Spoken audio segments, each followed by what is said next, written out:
عليكم بنات، ان شاء الله تكونوا بخير وعلى خير. فيديو تاعنا تاع اليوم اللي هو على بروتين الار بي. بروتين الار بي فيه النوار، فيه عده انواع، فاليوم راح نحكوا على الابيض او هذا اللي جاي مائل على بيج، وراح نحكي لكم الفوائد والاضرار وهل هو مميز على غيره ولا لا. اذا البنات اذا كنتم اول مره تزوروا القناه ما تنسوش تدعمونا باشتراك ولايك، وحبيباتي القدم مرحبا بكم، وان شاء الله يا رب يجعل هذه العواشر مبروك عليكم وتدخلوا لرمضان ان شاء الله وانتم في احسن حال. نبدأ على بركة الله. البروتين عنده عدة فوائد، من اهمها انه يرطب لنا الشعره يليساها، ما يخليهاش فريزي هير، يعني كما تخرجي وتكوني مكوافيه شعرك ولا عندك حفله ولا حاجه ما يوقفش الشعر، ما يوليش فريزي هير. كذلك يقضي على الفرش. بزاف ناس يعني كي قلت قبل يقضي على الفرش يعني قالوا ما كاش منها وكلش، لكن كي تقروا المكونات تاع البروتين راح تعرفوا باللي هو يحتوي على زيوت واحماض امينيه، فبالتالي يعيد الزيوت للشعر، والشعر كي تكون مزيته من داخل ورجعت لها بروتيناتها سي نورمال الفرش راح يروحوا اكيد، لانه دي فرش راهي تجي من قله العنايه او تجي من نوع شعر يكون هو اصلا جاف من تحت، فبالتالي يحتاج الى تغذيه. اذا نحيكم لي فرش يرطب لكم الشعره. ايضا كاين ناس صبغت شعرها ويلاحظوا انه الشعره تاعهم شغل ميته ماهيش حيه، فهمتوني؟ فيضطروا يديروا البروتين يعطيهم حيويه ونعومه للشعر، لكن بشرط انا ننصحكم طبعا اذا كنتم دايرين ديكاباج في البلون ولا في الدوغي، يعني في الالوان الفاتحه، فما كان له ديروا البروتين، لانه بدل ما كان راح يعطيكم اكلا وحاجه هكا الشعر يزيد يهرد لك من الشعره. فبالتالي البروتين عنده عدة فوائد: تمنيس الشعرة، علاجها، تغذيتها، تنحي لكم لي فورش، يعطيكم بريق للصبغة إذا كانت من الغوامق. لكن كاينة حاجة مهمة جدا لازم تعرفوا إنه البروتينات كامل زي بعضها، إلا بروتين واحد ماهوش يعني زي الآخر. وش هو؟ نعطيكم مثال: هذا البروتين تاع الار بي يشكروا فيه يقولوا مليح وراه متوفر في السوق الجزائري كلش، طبعا هو مليح، لكن زيه زي البروتين العادي جدا، زيه اي بروتين يونيكا اي واحد. اللي تحبوا تعرفوه يكون مميز للبروتين يكون فيه الفورمال، ماده الفورمالين، واللي هي ممنوعه على الاطفال والحوامل. وماده الفورمالين هي ماده تملس الشعره ويعني وتعطيك الافيه صح. لكن اذا نحوها، وهذه نحاها طبعا لانها محرمه دوليا وبعض الشركات تخدم بيو، فالبروتين راح يكون عادي، يعني يعطيك نتيجه عاديه. يعني ما توقعيش انه كما يورونا في الاعلانات وفي الفيديوهات انه درتي البروتين وتغسليه بالماء ويبقى شعرك مسشور، مستحيل. هذه ديري البروتين راح يغذي لك الشعر، يعالجها، يعطيها لمعه، ولكن كما تستعمليش الليسير والسشوار يرجع شعرك عادي جدا. ما كاش من هذه باش يبقى لك كانه مسشور 6 اشهر، ما كاش منها اصلا.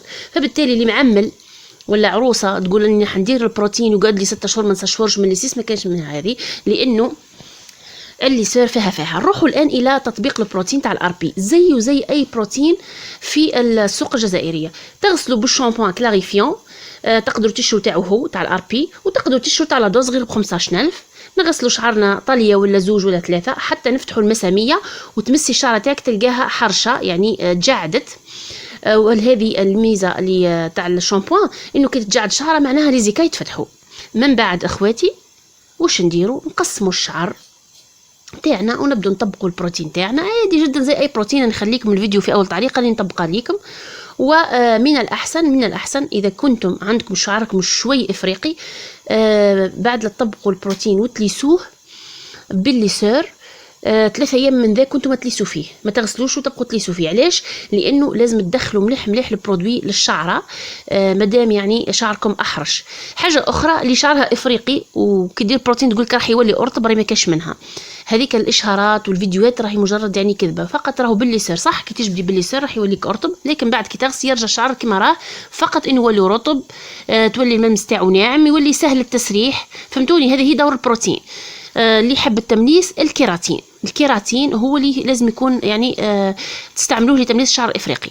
اذا البنات هنا طبعا راح نروحوا درك نحكوا على البروتين تاع الار بي. هل صح كي نديروه فوق شعر مصبوغ يعطينا نتيجه بلا ما يغير لنا اللون؟ ما كاش منها. ثاني البروتينات كلها كي تتحط على الشعر المصبوغ بالبلاتين ولا بالدوغي ولا بالاشقرات راح يتغير اللون، فهمتوني؟ وكي تغير اللون نحن هنا دورنا في حلاقه والتجميل، وش هو؟ سواء كنتي تروحي الحفافه ولا انت في الدار تكوني تتعلمي في الحوايج وتستفادي من القناه، انك ديري رنساج. وش معنى الرنساج؟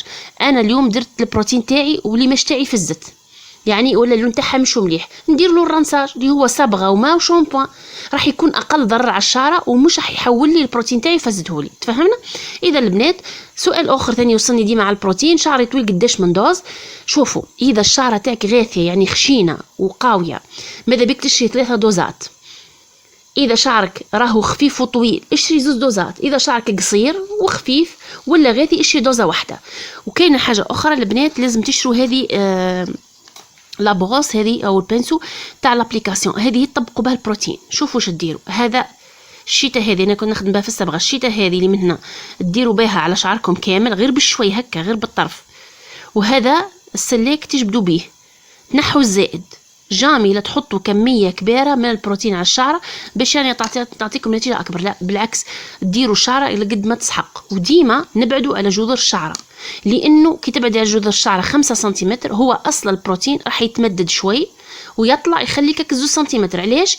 باش نحموا الفروه تاعنا ما تجيهاش الاكزيما ما تجيهاش القشره وما تصرش فيه مشاكل من بعد انت غنى عنها. كي تم البروتين راح تشوفي كوارث اخرى من ضمنها تساقط الشعر، الاكزيما، الحكه، تحسس، تودي حتى كي تصبغي تولي عندك مشكله. فبالتالي ديما تبعدوا على لي غاسين تاعكم. حاجه اخرى ديما الناس يطبقوا البروتين بالليسور اللي يكون قوي بزاف. ليسور قوي بزاف يعطيك النتيجه ولا اروع. تشوفي شعرك هكا لمده شهر يهبل فيه لمعه ومن بعد راح تشوفي الدمار الشامل للشعره، راح تبدا تطرطق ليك، تبدا تطرطق من الراس تاع الشعر يعني من الفروه حتى لتحت لانك مطبقه البروتين على الشعر كامل وراح تندمي. ديما نطبقوه بليسور يكون ساخن نوعا ما، يعني مش لازم يكون شعرك زي الشناوه، فهمتوني؟ لازم تكون شويه عندنا حرص على الشعر تاعنا. هذا هو البنات التونر او عفوا البروتين تاع الار بي كيف وكيف اي نوع في السوق. اللي يحب صحة علاج للشعر عندكم الأولابليكس اللي عندها ناس في فرنسا ولا أهلها في الخارج تشريه من الخارج. اللي في الجزائر الأولابليكس راهي ماهيش يعني نوعية باهية، هذاك يعالج الشعرة ما يدمرهاش، يرطب لك الشعرة، ينحيك لي فورش، يطولك الشعر، فهمتوا؟ لانه الاولابليكس هو علاج ثلاثي للشعره. ثلاثي بمعنى انك تديريه في الصبغه وثاني تديريه في ليماش وفي نفس الوقت تديريه في شعرك الطبيعي. فاللي يحوز صحه نتائج مرضيه جدا وعلاج الشعر تاعو يشيل الاولابليكس هذا. واما هذه كلها بعد ما تتم طبعا البروتين بعد ما يتم المفعول تاعو، لو كان انت ما تعالجيش شعرك بزيت الثوم، لو كان ما ديريش لي سوان، لو كان ما ديريش المساج، لو كان ما تختاريش شامبوان بدون سلفات، الشعره تاعك راح تدمر بعد البروتين وراح تندمي انك درتيه اصلا. وحذاري ثم حذاري نزيد ناكد لكم، يكون شعرك فيه ليماش ولا فيه الديكاباج وتروحي ديري عليه البروتين راح يدمر لك دمار شامل. فهمنا؟ كي تحبي ديري اي علاج للشعر تاعك يكون ديكابي ولا فيه ليماج، عندكم انواع بزاف تاع العلاجات اللي على البارد ديروها. اذا تحبوا نحط لكم العلاجات على البارد قولوا لي في التعليقات. والسلام عليكم، ما تنسوش تخبروني راكم تتابعوا فيا. اليوم حابه نخلي تحيه لكامل البنات يتابعوا فيا سواء كن داخل الوطن او خارجه. وايضا ديما نفكركم البنات انكم عندكم اي سؤال خلوه لي، راح نحاول نجاوب 100 تعليق الاول وبعد نبدا نجاوب بالعقل. وكذلك الناس اللي راهي طبعا عندها صور ولا حتى تجارب ديما يبعثوا لي درنا ميلونجات ويعجبونا ودخلوا لي الجروب راكم تلقوه في القناه. وسهلوا في رواحكم وتحيه كبيره الناس اللي تتابع فيا من ورقله، خاصه حبيبتي ام الحارث. والسلام عليكم.